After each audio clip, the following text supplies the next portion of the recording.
To welcome everyone in. We're going to be starting our 2-minute countdown as we usually do, just to give people a time to jump on into the live stream. But did want to welcome everyone in. Today we're going to be obviously talking about a brand new emotional intelligence topic, which is how to stop yourself from brushing people off when something is bothering you.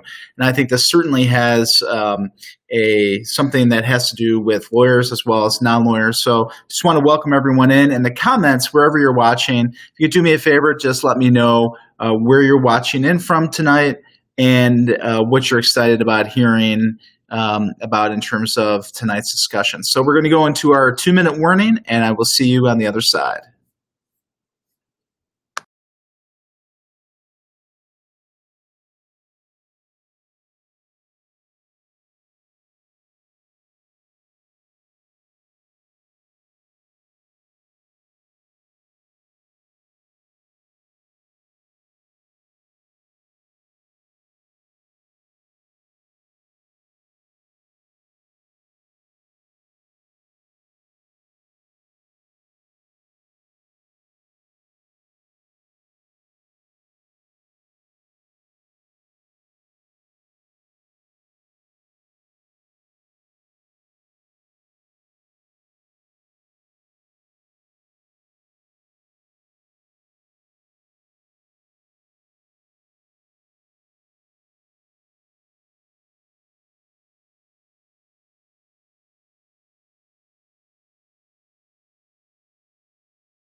Well, welcome to the Lawyers Emotional Intelligence Book Club. My name is Dave Scriven-Young, a lawyer focusing on litigation, environmental law, and construction law from Chicago, Illinois. We're hoping to create the next generation of lawyers with high emotional intelligence through a weekly book club and daily practical posts at facebook.com/lawyerseq. During our book club discussions, we'll do a deep dive into books that will help us develop emotional intelligence skills, specifically think about how we can use those skills in our law practices. I'll be live every Wednesday night at 7 p.m. Central for this discussion, and it is a discussion, so please liberally use the box below to ask questions and to make comments. I don't sit here as an expert. On the contrary, I'll be learning along with all of you, and I'm really interested in hearing your opinions and observations. So welcome again to the book club. So happy to see everyone here. Welcome in to Jamie, who's watching on Facebook, Kathy as well as Charlie, who's watching on YouTube. So welcome to everyone who's tuned in thus far. Glad that you could make it today. So let's just dive right into the discussion for today. So a little bit about me. As you probably know, graduated from DePaul in Chicago in 2003. I'm senior counsel at Picard & Abramson in Chicago. I'm a civil litigator, meaning that I practice commercial litigation as well as alternative dispute resolution. For those of you who don't know, commercial litigation just means business disputes. So contract disputes, fraud disputes, and the like. We also practice construction law and environmental law in our office. So my mission, why am I on tonight? Well, I try to identify and share historically correct knowledge and resources, and hopefully in an inspiring and entertaining format in order to help others meet and exceed goals and standards in every area of their lives. So, one of the ways I do that is, of course, through this show, but also through my Lawyer Lifestyle podcast, where I focus on marketing, sales, and leadership, specifically for attorneys. But I think non-attorneys get a lot of use out of the knowledge that I share there as well. So let's do a sort of a wrap up of the things that we talked about the last few episodes of this video show. We were talking about sort of self-management, and we used the Stress Solution by Dr. Chatterjee as our textbook. And we went through a lot of material, and so just wanted to have sort of a more broad-ranging discussion with folks who are watching as to some of the things that we talked about in the past. And so as sort of a reminder, he basically divides up our stress categories into 4 areas. So these are areas that either can stress us out or areas that can help us deal with our stress and help us to reduce our stress. So the first was purpose. And Dr. Chatterjee talked about four ways that you can have your actions more in alignment with your purpose, because if they're not, that's what really can stress you out. So think about things that you really don't want to do or that you have to do, that you do anyway, that it maybe isn't in line with who you are as a person or with what you believe your purpose to be in life. And so those are situations that can definitely stress you out, right? And so there are some ways that we can get over that. So one is using an affirmation, something that reminds you about your purpose or reminds you to not be so stressed out. For me, it's reminding myself that I am not stressed and that I'm peaceful. That helps me to, if I recall that affirmation, that helps me to not be so stressed in the moment. Also, reframing is a big thing, and we've all, I think, done that throughout this time in quarantine and with the pandemic. We've dealt with sort of taking our present situation and trying to reframe it into something that is good, or at least you can see the silver lining in it, right? So, taking a period of time where we have to stay at home, or perhaps if you are being able to spend more time with your family, with your children, or if you're able to, for example, you don't have to go to the office, you don't have such a long commute. So there are ways to sort of reframe a stressful situation, and that's a way to do that as well.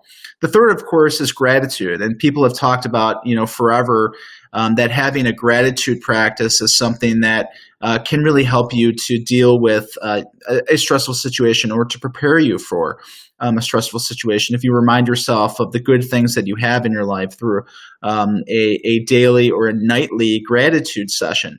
Dr. Chatterjee talked so much about having a nightly one, which I enjoyed, which is essentially something like thinking about maybe 3 things that happened to you, or 3 things maybe that you ate or watched on TV, or a pleasant conversation you had with your spouse, whatever that might be. You could be grateful for that and feel gratitude. And that's going to help bring down your stress as well. And scheduling your time and morning routines, certainly something that I think we all can benefit from, especially lawyers who, our time is very much at a premium. Scheduling time to make sure you get everything in, but then scheduling some time for yourself, for some things that you love and that you're passionate about, is certainly something that you should do as well. And then morning routines, I think, is an excellent way to make sure that just to do little things that can help you to prepare yourself for what could be a stressful day. And then finally, living more. So living and doing things that you love, that's the L. Acting with intention, that's I. Having a vision for your life, that's V. And then E is engaging. So engaging with others, helping others. That's how to LIVE, live more, right? And so would love to hear if you did any of these over the past couple of weeks. Would love to hear, which of those you enjoyed the most, or if you enjoyed perhaps a discussion of that the most as well. Then we dove into relationships, and we talked about how the sense of touch can help you to reduce your stress. Something that I did, a couple of weeks ago is I went with my wife to get a pedicure. It was her birthday It's her 29th birthday, of course. And so, yeah, we went to this, spa, and I had no idea what to expect. But it's not something I necessarily ever thought that I wanted to do, and I don't know that necessarily would ever do that again. But I can understand why people go, especially with a sense of touch, because there were so many things that happened while I was there. I mean, the first thing is they put you in this like massage chair. And so I was, my back and my shoulders and my, small of my back, all of that were being massaged as this nice lady was, doing things to my legs and my feet. Essentially, she got out these little things and, just made my feet look nice, feel nice. And then, she wrapped them in this, I don't know, all this sort of like salts and everything that happened, and then put this hot wax on my feet. So a lot of great things sort of in terms of sense of touch that you wouldn't expect. So you can definitely, people I think understand how a massage can reduce your stress, while also, something like getting a pedicure, or I'm sure a manicure is sort of the same way.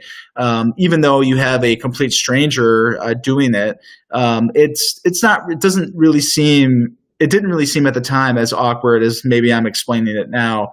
But if you've ever had a pedicure or manicure, would love to hear, your comments on that. Put something in the comment about, if you've gone on a regular basis and that sort of thing, because it's definitely not something that I would, do again intentionally. Not because I didn't enjoy it, but it's just something that, I don't know, it wasn't necessarily for me. But I did certainly feel, that much less stressed when I came out of that as well. So, and then we also talked about nurturing relationships and how, spending time with friends, spending time with family intentionally can help you to reduce stress. And, I think especially in this pandemic and with the quarantine, we felt a lot about, how we've lost touch with people with our busy lives, and that perhaps sort of reframing this quarantine, perhaps hopefully we've all found time to spend more time with our friends. We've found more time to intentionally maybe have those Zoom calls, or now that things are opening up again, having those physically distant conversations in the backyard, or going to a friend's house and the like. So definitely the relationships is a big deal. And then we turn to the body. So we talked about eating our stuff happy, and how, the things that we eat can really affect our mood, can really affect our stress. And if we eat well, if we eat good things, it's going to help us to feel better and to feel happier. And I've definitely noticed that, in the past, couple of weeks, where I think my diet has kind of been up and down in terms of things that I ate. And, when I don't eat the things that I should be doing, I definitely feel more tired, feel more, lethargic, feel like I don't want to get up. But when I'm eating better, when I stick to a routine in terms of what I'm eating, I automatically feel better, feel more energetic, feel like I want to get up and do things. So, that's definitely something that I saw. And then in terms of resetting your rhythm, we had a great conversation with our guest, and it was kind of a little bit frightening in terms of how many times that I stayed out late and when I was doing things, and then got up early in the morning and only got like 3 to 4 hours of sleep, and how that could really affect what I do, affect my health. I'm sure a lot of people feel that way as well. We talked about the mind, so in terms of technology overload, and how we can avoid that through really intentional use of our technology, especially our cell phones, especially social media. Right? It's so easy, and I know it's weird to talk about avoiding technology overload on an internet show, but I think there's a good side and a bad side to social media, and sort of the mindless consumption of social media when you really could be doing other things, when you can get your mind off of that, is a good thing from time to time. We had a great discussion about bathing ourselves in nature in terms of, getting outside, doing hiking, and lots of other, sort of travel related things. So, when places open up again, I intend to get out in nature a little bit more. And then, last time we talked about, taking time to breathe. So practicing meditation, practicing just deep breathing exercises to help us to reduce our stress. And so I guess what I would say, again, in the comments, tell me which one that you found the most interesting, that you found the most impactful. What I will tell you is, I think there's really two sides to this story.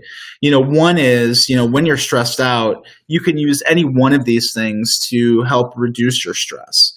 I think that's definitely true no matter what it is. You can, look at, when you're in a stressful situation and you close that door to your office or your bedroom or wherever you're, doing your work from these days, and you're really stressed out. What are things that you can do to calm yourself down other than going in the fridge or the pantry, right? Or binging on social media. Lots of things you could do. You could you could go to the refrigerator and maybe eat some fruit or some grapes or something.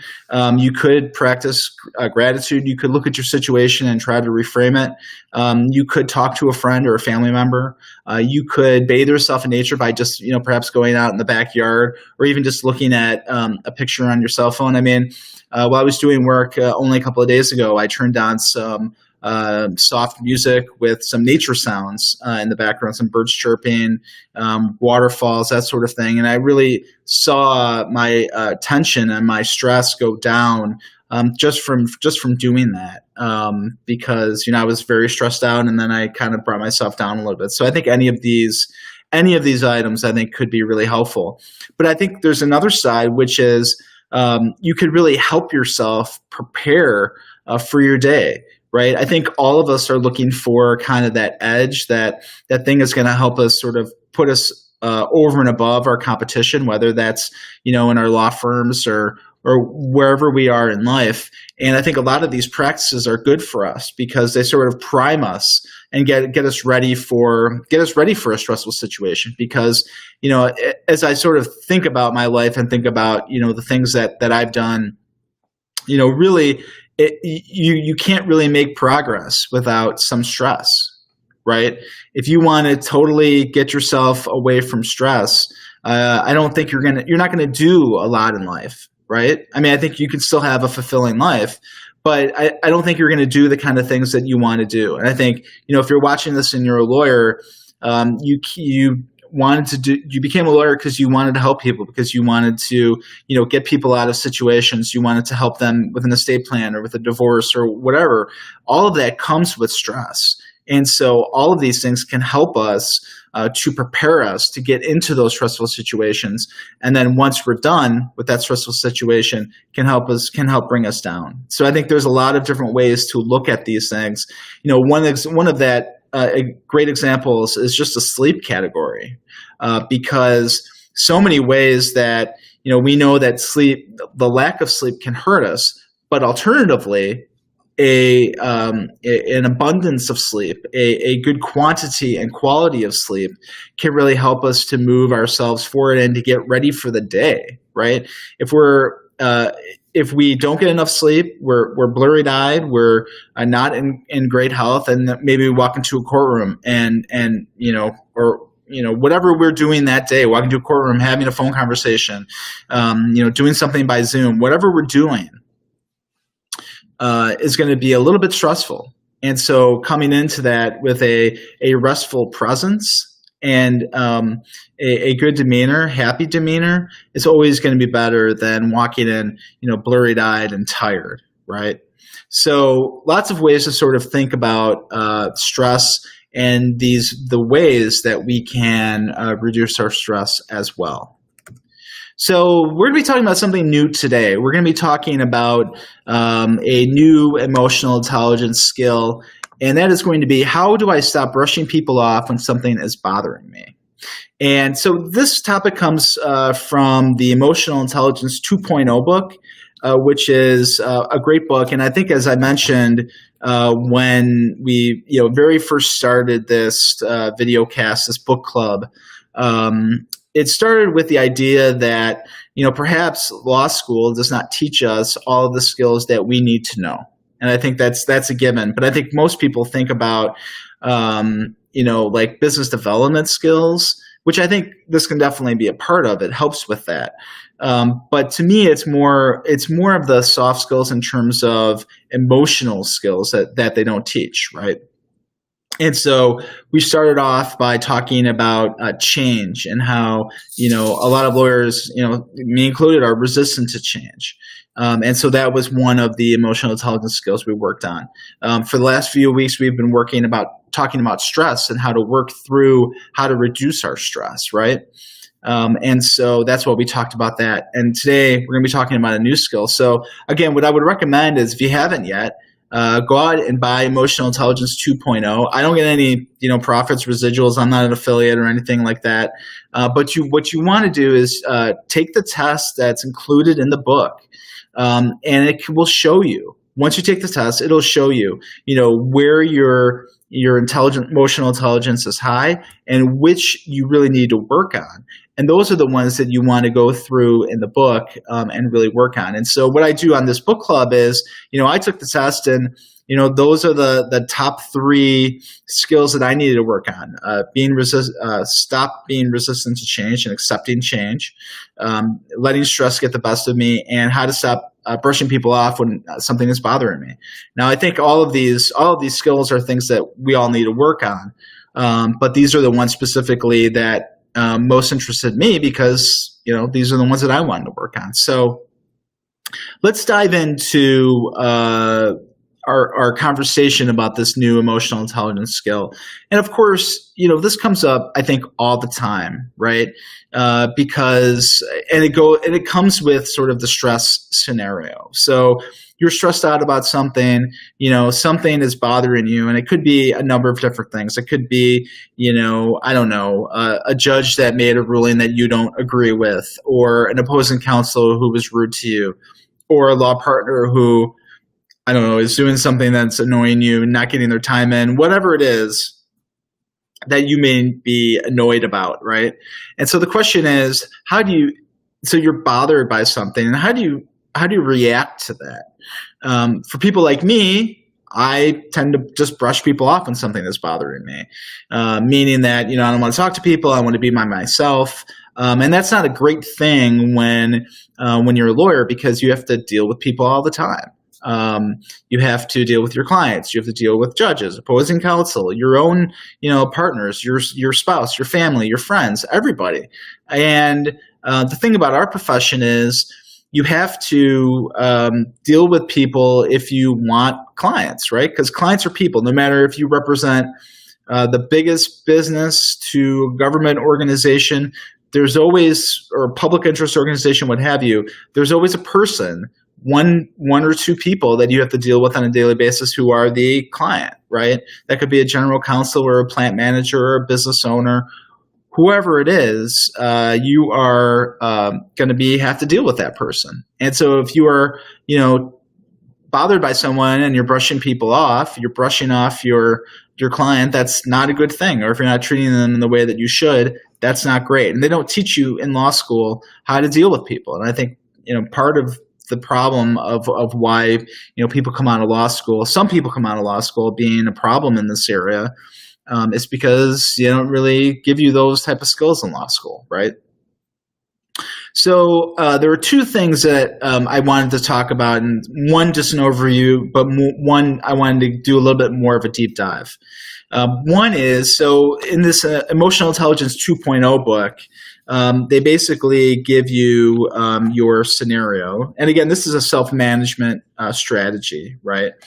They talk. So once you take the test, you can figure out, in what areas you're weakest in.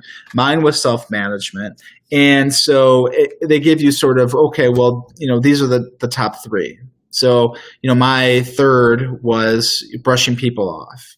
And so they give you sort of a recommended action to take in order to help. And as I went through the book, I thought, well, these are really interesting, but they don't really give you sort of more detail. So, the one was like, well, don't let stress get the better of you, which I think is a great platitude and very true. But how do you do that? And so I tried to find a book that I thought really helped us to go work through some of those problems, right? And that was Dr. Chatterjee's Stress Solution book. Well, the recommended action for to stop brushing people off when something is bothering you is to take control of your self-talk, sort of that internal monologue, right? And so that's good, and we're going to go through that in a second. But then I wanted to find a book that would help us to work through some of those ideas a little more thoroughly. And so the book that I found is called Nonviolent Communication by Dr. Marshall Rosenberg. Very interesting book. I've been through a little bit of it, at least preparing for our next session. And that's going to help us with not only communicating with ourselves in terms of our own self-talk, but with others as well. So it's going to help you to stop brushing people off in terms of your own internal sense. But then what about the thing that's bothering you? How do you communicate to others, or perhaps the person who's bothering you? How do you communicate that to that person? Well, that's how the Nonviolent Communication book is going to help us. So let's talk a little bit about our self-talk, because studies have shown that we have approximately 50,000 thoughts every day, and that every time we have a thought, there are chemicals that are produced in the brain that can trigger reactions that are felt throughout the body. So if you ever, thought, if you've watched a scary movie, for example, or you've had, a particularly emotional thought, that actually can affect you and your body. And there's a strong relationship between what we think, how we feel, both physically and emotionally. So thoughts can really dictate how we feel every hour of every day. So if you really need to be conscious about what you put in your mind. And there are so many like podcasts and books that you can read about what you put in your body is very it's important, it's critical, right? But also what you put in your mind is as critical as what you put in your body, because what you think is also how you feel, how your body is physically. They're all interconnected. And apparently, according to Emotional Intelligence 2.0, the most influential thoughts are those where you literally talk to yourself. So the self-talk principle, right? And so why is self-talk so important? So a few different reasons. One is that our thoughts sort of turn the heat up or down when we have an emotional experience. And I can totally relate to that, right? You have something, terrible or scary that happens to you, and in the moment, what you think about what is happening to you can really make yourself even more scared or emotional, or it can calm you down, right? So I'm trying to think of a situation where I've been in a few situations where I've gotten hurt in terms of, just started bleeding or whatever. And, I cut my finger, actually my thumb, with a dinner knife, about 2 weeks ago. And, I was just cutting some sweet potatoes. We were going to grill them. And, I cut myself and just started bleeding. It was a pretty bad cut. And so, in that moment, if I would have, freaked out, if I would have allowed myself to sort of get, to think about, oh my gosh, did I really hurt myself? Am I going to have to get stitches? Am I have to go to the hospital? All of this stuff, it would have really intensified the emotional experience. But then, thinking about it sort of rationally, that, okay, I just need to take this sort of like one step at a time. So I need to go upstairs. I need to, clean it with some water. I need to see if I could stop it with a Band-Aid. Do we have Band-Aids? So all of these things went through my mind, but sort of in a very logical way. And so I was able to keep myself from sort of going over the edge by being more logical and thinking about sort of the very next step that I need to do. And so, in that moment, my thoughts, turn down that emotional experience, but it can go obviously the other way as well. So if you take control of your self-talk, you can also keep yourself focused on the right things and manage your emotions more effectively. And that's a perfect example of what I just said, in that, I had to keep myself focused on the right thing, which is, number one, I have to, close this wound, this cut I had on my finger, instead of just standing here and worrying about it and bleeding all over the place. Let's just go and just get it done. Just focus on the right things instead of focusing on, oh my gosh, I can't believe that happened. I'm so dumb. I can't believe I just cut myself. I ruined dinner. What all the emotions and thoughts that I could have had. I was able to sort of just control myself and bring myself down a little bit and just go and do the thing I had to do to focus on the next right thing. So positive self-talk can obviously help us throughout our day.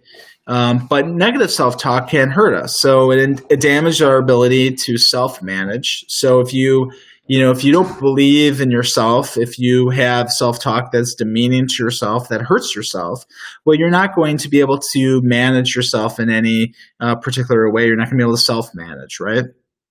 It's really unrealistic and self-defeating. Again, you're not going to believe in yourself if you have negative self-talk. And it can send you in a downward emotional spiral.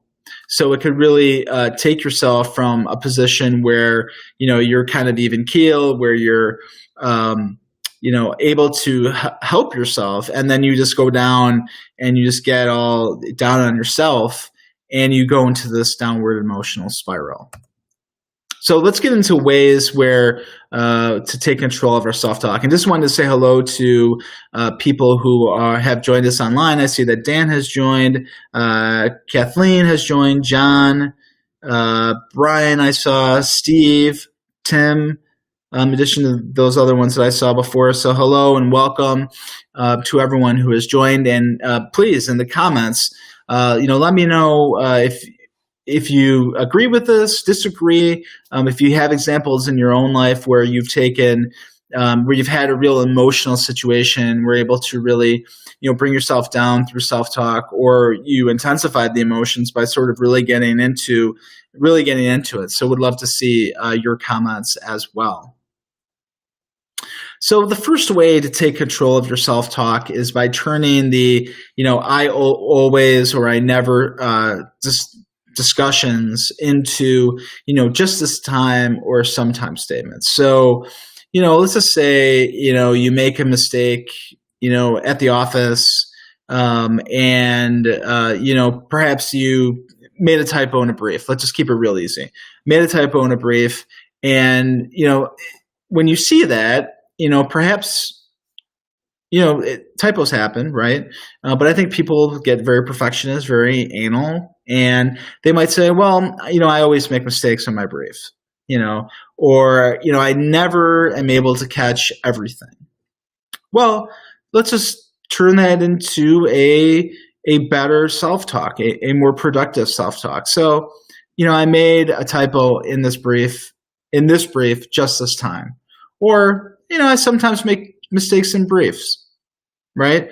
You can just see the difference between the two. The first one is you're taking it completely overboard. You're taking one situation, you make it into your whole life, where the other situation is something happened, right? Something happened, and happened this time, and then you move on. So you remind yourself by doing that your actions are unique to the situation in front of you, no matter how often you think you mess up.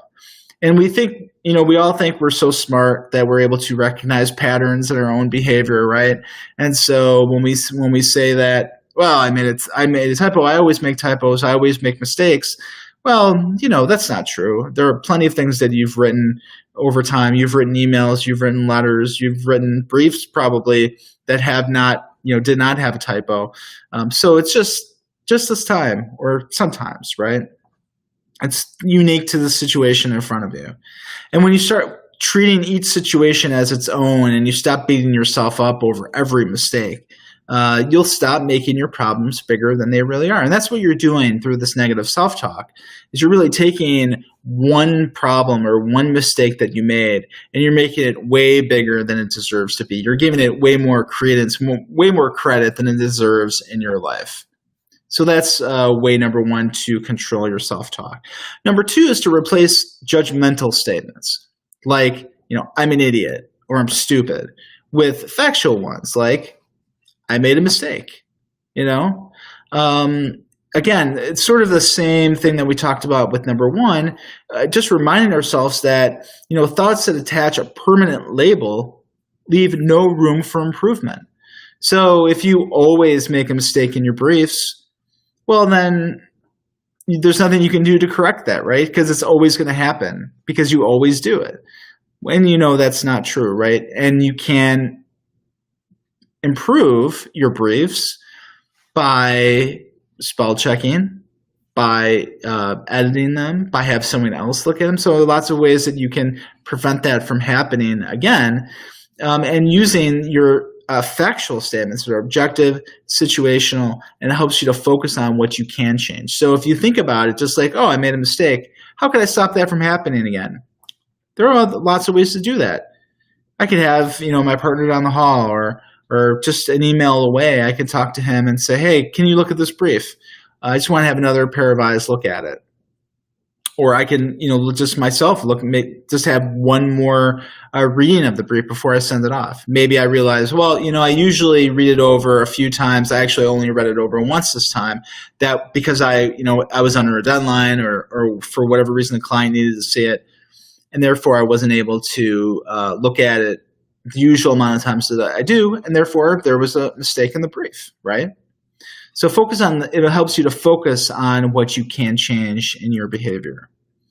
And then finally, you can control your self-talk by accepting responsibility for your actions and no one else's. So I think this is a big thing that a lot of people deal with. So it's one of two things. Either you're not accepting responsibility for your actions, or you're accepting responsibility for someone else's actions.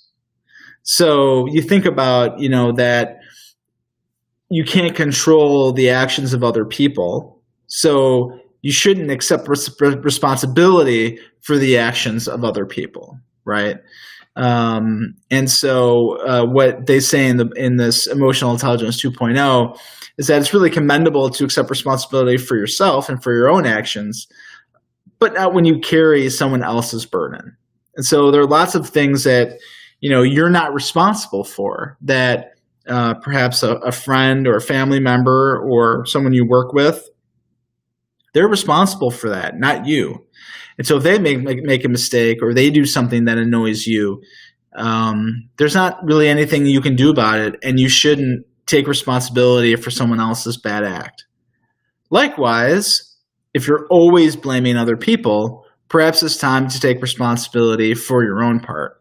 So if you're blaming someone else for, I don't know, the way that you eat or the way that you work or whatever, like if you're blaming your boss all the time for not having enough work-life balance, or you're blaming your kids for your inabilities to get a business off the ground, or I don't know, hundreds of other things that you might make excuses for by blaming other people, well, then you just have to turn it on yourself and just say, well, yes, I can't control what they're doing, but I can certainly control what I'm doing. So yeah, maybe my kids are making noise all the time, but that doesn't mean I can't just close the door and work on my business, or a number of other things that I have to do in my life. So just some ways, I think, for us to think about sort of taking control of our own self-talk and to make it more positive, to look for ways that we can improve as opposed to that negative self-talk, which, says, well, you can't improve any of this. Everything is just set. Everything is negative, and it's because of your self-talk. It's not because of the reality of the situation. The reality of the situation is we can always improve, right? If we want to improve our diet, if we want to improve our work situation, if we want to improve our money situation, our relationship, all of that can be improved. but we have to look for ways to improve it. And one of the ways to do that is by making sure that our self-talk is aligned with positivity, with the ability to improve. Okay, so we're going to wrap up this discussion with just giving a very brief overview of our book for today, which is, or for this upcoming, several segments of this book club, which is Nonviolent Communication by Marshall B. Rosenberg, PhD. We're going to be talking about how we can, it helps us, I think, in two ways. One is going to be helping us with our self-talk, but also with our communication with others. So I think, just starting off with some basic principles is what is meant by nonviolent communication. And what Dr. Rosenberg says, or what he means when he says nonviolent, is sort of our natural state of compassion, which does not use violent words that lead to hurt and pain, whether for others or ourselves. So again, I think when we talk about sort of our negative self-talk, we could do that by using some very violent words that will lead ourselves to hurt and pain, right? But what about sort of others? So how do we react when someone annoys us and it's bothering us? How do we communicate what we need to others, so we communicate in a way where we can let that person know what we need. Now, this does not necessarily mean that they're going to go for everything that we say, of course, because we can't control what other people do. But we at least can communicate in a way that puts us in a good position. So what Dr. Rosenberg says is that we want to communicate in a way that reminds us to keep our attention focused on a place where we are more likely to get what we are seeking. And it was so interesting, and we'll talk about this in a couple of weeks when we actually begin this book. But this is not only sort of a frou-frou, oh my gosh, this is nonviolent and all flowers and roses. This is actually a communication method that's been used in high stakes political negotiations. And so I think this is going to be very applicable to what we do as lawyers in terms of how do we communicate with our clients, how do we communicate in an adversarial negotiation or mediation. It's going to help us communicate what we want and need to jurors and to judges and to other courtroom personnel. It's going to help us in negotiations with opposing counsel as well. So I want you to think about this, not always in a friendly, frou-frou type of way, but also a very practical way of communicating so that we can get what we want. Because think about it. When people use violent words towards us and intentionally, hurt us with their words, are you more prone to give them what you want? I think the answer is no, right? Now, yes, I think a lot of people would say, well, yeah, if people are intimidating me, or they're making me feel bad, or they're oppressing me in some ways. So yeah, I mean, maybe I might give in depending on what it is. But oftentimes you have a very negative, visceral reaction to what's going on. And so you're less apt to give that person what you want. And so, but if they, and we'll learn this as we go along in this book, but the more that you're able to communicate in this nonviolent way, you're more able to put yourself in a situation where you're able to get what you want from people because, I think, what do they say? Like if you give honey, it's sweeter than I don't know what else. There's an end to that phrase, but yeah. So we're going to learn this communication method. It's something that's been used for years in political negotiations, settlement negotiations, something that we're going to be able to learn to improve our practices. So really looking forward to working with all of you online if you're interested in coming on. So what I did is there is actually a companion workbook that goes along with this book, and it's meant to be something that you can use either by yourself or with a group. So I'm really interested in bringing on sort of a group of people to have a discussion with in terms of, going through the principles, and we're all learning this together. And so hopefully, if you're interested in that, reach out to me. Let me put up my slide with my contact information. Of course, you can reach out to me on social media. I'm at Attorney DSY on most social media channels. I'm on Facebook, Twitter, Instagram, and Twitch on at Attorney DSY, and there's my phone number and email address. If you're interested in coming on and sort of learning these materials live and being part of the discussion, please reach out to me, because I would love to have a group of, a smaller group of people just to have this discussion with, as well as discussion with people through the comments. So please reach out to me if you're interested in doing that. Hope you will. So next week we're not going to have a show. We're going to be off. It's been a while since we've had sort of a rest week, and it's again my wife and mine 20th wedding anniversary.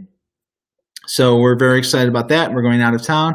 Oh, and finally, someone in the comments says you catch more flies with honey than you do with vinegar. Of course, that's the end of that phrase. Thank you for that. So we're not going to have a show next week. We're going out of town for our anniversary, and actually, next Wednesday is our anniversary day, so we wouldn't have the show that night anyway. So I thought we would take the week off. We'll hopefully get a good group of folks together who want to participate in this discussion. And then we're going to dive right in on August 5th with Chapter 1 of Nonviolent Communication, and it's called Giving from the Heart. And again, I know it sounds very frou-frou, but I promise you it's going to have practical application to the way that we're going to want to communicate with every person that we deal with in our professional lives.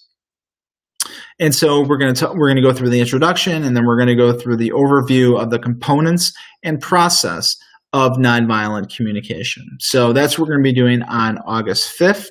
And I just want to thank all of you for joining today. I know it's a solo show, so sometimes that can be a little boring, but I thought it was important to go through this information to give everyone a context for what we're going to be doing over the next several weeks with this book. So I'm really excited to have this discussion with you over the next few weeks.